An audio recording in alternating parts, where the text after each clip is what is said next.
इस बड़े से मिस्र के रेगिस्तान के बीच तेज धूप के सामने पिछले 4500 सालों से खामोशी से खड़ी है एक ऐसी चीज जो इंसानों द्वारा बनाई गई सबसे हैरान कर देने वाली स्ट्रक्चर्स में से एक है, the great pyramid of Giza. पहली नजर में ये सिर्फ पत्थरों का एक बड़ा ढेर लग सकता है, लेकिन जैसे ही तुम इसे समझना शुरू करते हो ये सोच तुरंत बदल जाती है, क्योंकि ये सिर्फ एक पिरामिड नहीं है, ये एक ऐसी स्ट्रक्चर है जो इतनी ज्यादा प्रिसिस, इतनी बड़ी और इतनी समझदारी से बनाई गई है कि आज भी हमारी मॉडर्न टेक्नोलॉजी होने के बावजूद हम पूरी तरह समझ नहीं पाए कि इसे कैसे बनाया गया। और यहीं से इसका मिस्ट्री शुरू होता है। जरा सोचो, 2.3 मिलियन से ज्यादा पत्थर के ब्लॉक्स, हर एक का वजन 2 से 15 टन के बीच, और इन्हें इतने परफेक्ट तरीके से लगाया गया कि एक स्ट्रक्चर बना जो पहले करीब 146 मीटर ऊंचा था। इतना बड़ा कि लगभग 4000 साल तक ये दुनिया की सबसे ऊंची इंसानों द्वारा बनाई गई चीज रही। लेकिन जो चीज इसे सच में अनबिलीवेबल बनाती है वो सिर्फ इसका साइज नहीं है, बल्कि इसकी एक्यूरेसी है। इसका बेस लगभग पूरी तरह सीधा है, इसकी चारों sides north, south, east, west लगभग परफेक्ट डायरेक्शन में अलाइंड है, वो भी बहुत ही छोटे एरर के साथ। आज भी इतनी बड़ी स्ट्रक्चर में इतनी एक्यूरेसी लाना इंजीनियर्स के लिए एक बड़ा चैलेंज है। अब सबसे बड़ा सवाल जो कई सालों से हिस्टोरियंस, इंजीनियर्स और साइंटिस्ट्स को सोचने पर मजबूर करता है, आखिर एंशिएंट इजिप्शियंस ने बिना क्रेन्स, बिना मॉडर्न टूल्स और बिना मशीन्स के इतना परफेक्ट स्ट्रक्चर कैसे बना दिया? हिस्ट्री के हिसाब से ये पिरामिड फेरो खुफू के टाइम में करीब 2560 ईसा पूर्व में बनाया गया था। उस समय आयरन टूल्स नहीं थे, व्हील का यूज भी ज्यादा नहीं होता था, फिर भी उन्होंने ऐसा स्ट्रक्चर बना दिया जो आज भी हमें चैलेंज करता है। क्या ये सिर्फ बहुत ज्यादा मैन पावर थी, या फिर कोई ऐसी इंजीनियरिंग जो हम आज भी पूरी तरह नहीं समझ पाए, या फिर हम पुराने लोगों की इंटेलिजेंस को कम समझ रहे हैं? और बात यही खत्म नहीं होती। पिरामिड के अंदर जो स्टोनस लगे हैं वो इतने परफेक्ट तरीके से कट और फिट किए गए हैं कि उनके बीच में एक पतली ब्लेड भी नहीं जा सकती। अंदर के पैसेजेस भी बहुत ही एक्यूरेट हैं, और पूरी स्ट्रक्चर में कुछ ऐसे मैथमेटिकल पैटर्न्स दिखते हैं जो अपने टाइम से काफी आगे लगते हैं। कुछ रिसर्चर्स ने तो ये भी कहा है कि इसमें पीआई और गोल्डन रेशियो जैसे नंबर्स का कनेक्शन हो सकता है। हालांकि इस पर अभी भी डिबेट चलती है। तो क्या ये सब सिर्फ कोइंसिडेंस है या जानबूझकर डिजाइन किया गया था? सदियों से लोग इसे समझाने की कोशिश कर रहे हैं। कुछ थ्योरीज साइंस और एविडेंस पर बेस्ड हैं, और कुछ सिर्फ इमेजिनेशन है। लेकिन सच्चाई ये है, हम पिरामिड के कुछ पार्ट्स को समझ चुके हैं, लेकिन अभी भी बहुत सारे सवाल बाकी हैं। कुछ चीजें अभी भी क्लियर नहीं हैं, और यही चीज इसे इतना पावरफुल बनाती है। ये सिर्फ पत्थरों की बिल्डिंग नहीं है, बल्कि इंसान की कैपेबिलिटी का सिंबल है जो आज भी हमें चैलेंज करता है। क्योंकि असली मिस्ट्री सिर्फ ये नहीं है कि इसे कैसे बनाया गया, बल्कि ये है कि इतने पुराने टाइम में लोगों ने इतना एडवांस्ड काम कैसे कर लिया।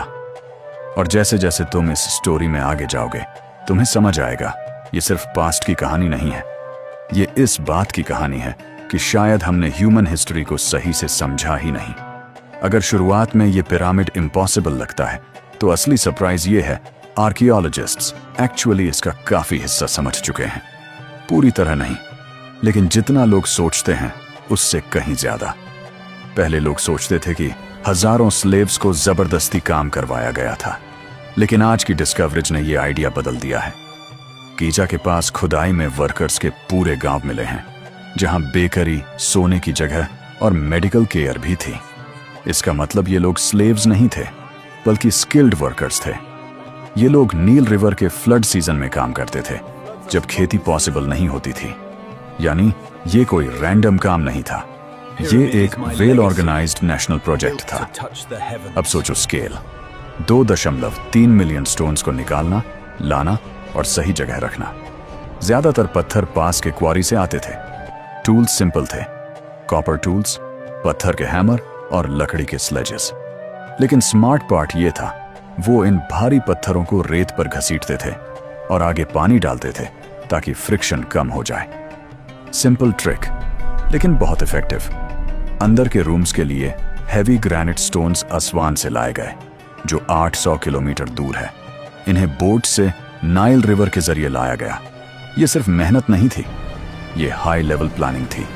अब सबसे बड़ा सवाल, इतने भारी पत्थरों को ऊपर कैसे चढ़ाया गया? सबसे फेमस थ्योरी है रैंप्स की, यानी ढलान बनाकर पत्थरों को ऊपर ले जाया गया। ये रैंप्स सीधे भी हो सकते थे, जिग जैग भी, या स्पाइरल भी। कुछ जगहों पर रैंप्स के सबूत भी मिले हैं, लेकिन अभी भी डिबेट है कि एग्जैक्ट तरीका क्या था। हो सकता है उन्होंने अलग अलग मेथड्स का कॉम्बिनेशन यूज किया हो, लेकिन एक बात क्लियर है, ये कोई मैजिक नहीं था, ये इंजीनियरिंग थी। अब अंदर चलते हैं। बाहर से ये पिरामिड एक सॉलिड पहाड़ जैसा लगता है, लेकिन अंदर जाओ तो सब बदल जाता है। अंदर नैरो पासेस हैं, ऊपर जाने वाले रास्ते हैं और अलग अलग चैम्बर्स हैं। एंट्रेंस ग्राउंड लेवल पर नहीं है, थोड़ा ऊपर है। एक रास्ता नीचे जाता है जो सबटेरेनियन चैम्बर तक ले जाता है, जो अधूरा लगता है, शायद प्लान चेंज हुआ होगा। दूसरा रास्ता ऊपर जाता है जो ग्रैंड गैलरी तक पहुंचता है। ये एक लंबा और ऊंचा पैसेज है जो बहुत ही परफेक्ट डिजाइन में बना है। इसके बाद आता है किंग्स चैम्बर, जहां एक ग्रेनाइट का बॉक्स रखा है। ये बॉक्स रास्ते से थोड़ा बड़ा है, मतलब इसे पहले रखा गया, फिर पिरामिड बनाया गया। ऊपर रिलीविंग चेम्बर्स हैं जो वेट को डिस्ट्रीब्यूट करते हैं ताकि स्ट्रक्चर गिरे नहीं, और फिर शाफ्ट्स हैं जो शायद स्टार्स की तरफ पॉइंट करते हैं। अब बात करते हैं मैथ्स की। पिरामिड की अलाइनमेंट, उसका एंगल, उसका साइज, सब कुछ बहुत ही प्रिसिस है। कुछ लोग कहते हैं कि इसमें पाई और गोल्डन रेशियो भी दिखता है। ये इंटेंशनल था या कोइंसिडेंस, ये आज भी डिबेट है। अगर हम आज इसे बनाना चाहें, हम बना सकते हैं, लेकिन सेम तरीके से शायद नहीं। आज हमारे पास मशीन्स हैं, लेकिन उस टाइम लोगों के पास पेशेंस, प्लानिंग और स्किल थी। और सबसे बड़ी बात, ड्यूरेबिलिटी। आज की बिल्डिंग्स 100 साल चलती हैं, ये 4500 साल से खड़ी है, और फिर भी कुछ सवाल आज भी बाकी हैं। कोई फाइनल ब्लूप्रिंट नहीं मिला, कुछ हिडन स्पेसेस आज भी मिल रहे हैं, यानी स्टोरी अभी खत्म नहीं हुई है। क्योंकि ग्रेट पिरामिड सिर्फ पत्थरों की बिल्डिंग नहीं है, ये एक मैसेज है जो हमें बताता है कि इंसान की कैपेबिलिटी हमेशा हमारी सोच से ज्यादा रही है। और शायद सबसे बड़ा मिस्ट्री पिरामिड नहीं है, बल्कि ये है कि हम अपनी हिस्ट्री को अभी भी पूरी तरह नहीं समझ पाए हैं।